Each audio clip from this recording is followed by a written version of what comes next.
Bismillahirrahmanirrahim. Assalamualaikum warahmatullahi wabarakatuh.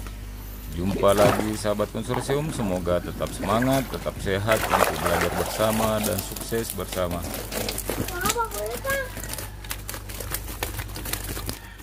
Pertumbuhan ikan sangat dipengaruhi selain dari kualitas benih, pakan, juga sangat dipengaruhi oleh kualitas air kita. Dalam hal ini, pada konten kali ini kita akan membahas tentang amoniak, bahwa ternyata khususnya pada budidaya ikan nila sistem bioflok itu bisa dikatakan semua kolam atau bak yang kita miliki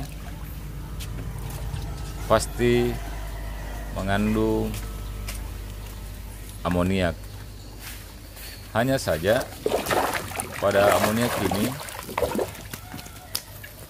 mempunyai 3 tingkatan. Kalau menurut kita di sini yaitu tingkatan yang aman, masih bisa menunjang pertumbuhan ikan. Tingkatan kedua di mana ikan level amoniak di sini akan menghambat pertumbuhan ikan kita. Sementara tingkatan ketiga, selain daripada yang kita sebutkan tadi, bahwa ini lebih fatal sahabat konsorsium, bahwa tingkatan amoniak yang berlebih akan menyebabkan kematian pada ikan kita, dan ini bisa berlaku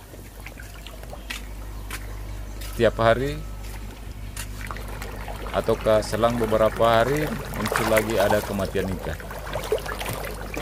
Nah, video kita kali ini akan memberikan tips bagaimana kadar amoniak ini bisa terjaga pada tingkatan pertama tadi, yaitu level amoniak pada kolam atau bak kita masih bisa ditolerir oleh ikan kita sehingga pertumbuhannya tidak melambat dan tidak menyebabkan kematian ikan. Baik sahabat konsorsium, tips pertama dari kami yaitu manajemen pakan. Manajemen pakan yang berlebihan karena kita terpengaruh oleh memacu pertumbuhan ikan dengan asumsi semakin banyak pakan diberikan, terpancing dengan makan ikan yang bagus juga akan menyebabkan kualitas air menjadi menurun. Dan tentu khususnya pada budidaya ikan nila sistem bioflok, karena kita merekayasa air dengan mengkultur bakteri, kelimpahan bakteri yang tidak seimbang dengan manajemen pakan yang tidak bagus, yang terlalu besar, akan menyebabkan kualitas air kita menjadi menurun. Dalam hal ini tingkatan amoniak akan semakin besar. Hal ini bisa dilihat dengan cirinya bahwa pada saat kita memasukkan jaring ke dasar kolam, maka ada endapan-endapan kotoran yang tidak terurai dan masih utuh. Nah, ini bisa juga dipengaruhi oleh bakteri yang kita pakai. Nah, khusus untuk bakteri Lactobacillus, jika ada sahabat konsorsium yang masih tetap bertahan dengan memakai bakteri Lactobacillus, ini ciri airnya itu akan terlihat bening dan kotorannya akan mengendap di bawah, makanya airnya selalu terlihat bening.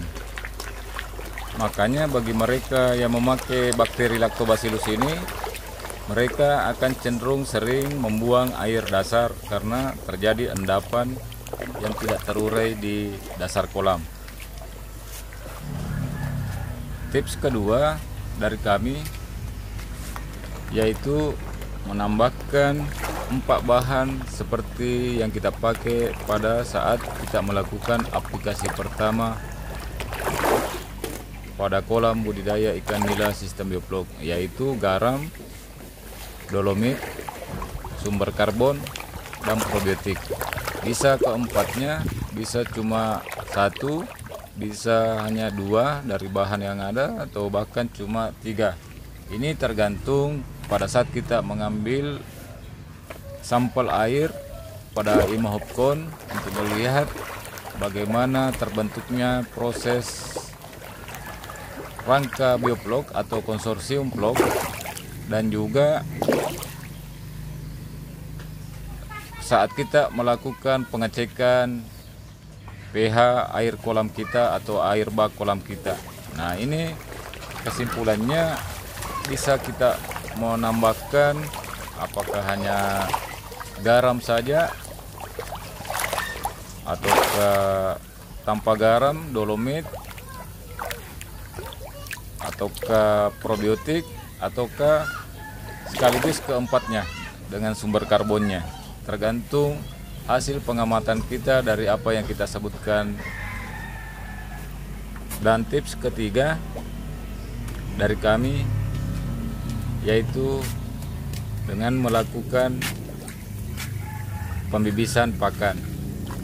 Seperti video kita sebelumnya, bahwa perbandingan antara kotoran ikan yang dibibis dengan pakan yang tidak dibibis, itu penyerapan nutrisinya dilihat dari bentuk kotoran yang ada, itu bisa menggambarkan juga kadar amoniak yang dikeluarkan oleh ikan kita. Meskipun faktanya bahwa protein pakan yang besar atau semakin tinggi protein pakan akan mengakibatkan juga tingkat amoniak yang lebih tinggi. Tapi insya Allah dengan kita sering melakukan pembibisan akan membuat kotoran yang dihasilkan oleh ikan kita, kadar amoniaknya akan sedikit berkurang dibanding dengan pakan yang tidak dibibis. Ini sesuai video kita sebelumnya saat melakukan pengamatan tentang kotoran ikan yang tidak terserap proteinnya akibat tidak dilakukan pembibisan pakan sebelum diberikan ke ikan kita. Jadi 3 tips ini kita gunakan untuk meminimalisir pemakaian air, karena di dalam budidaya ikan nila sistem bioflok berbeda dengan sistem yang lain, bahwa di air kolam bioflok itu terdapat protein yang bahkan lebih besar dibanding pakan itu sendiri. Jadi pada sistem bioflok sedapat mungkin kita harus bisa meminimalisir pembuangan air dasar untuk mendapatkan FCR terbaik, untuk mendapatkan hasil yang maksimal pada budidaya ikan nila kita. Baik sahabat konsorsium, terima kasih telah menyimak sampai di sini. Wassalamualaikum warahmatullahi wabarakatuh.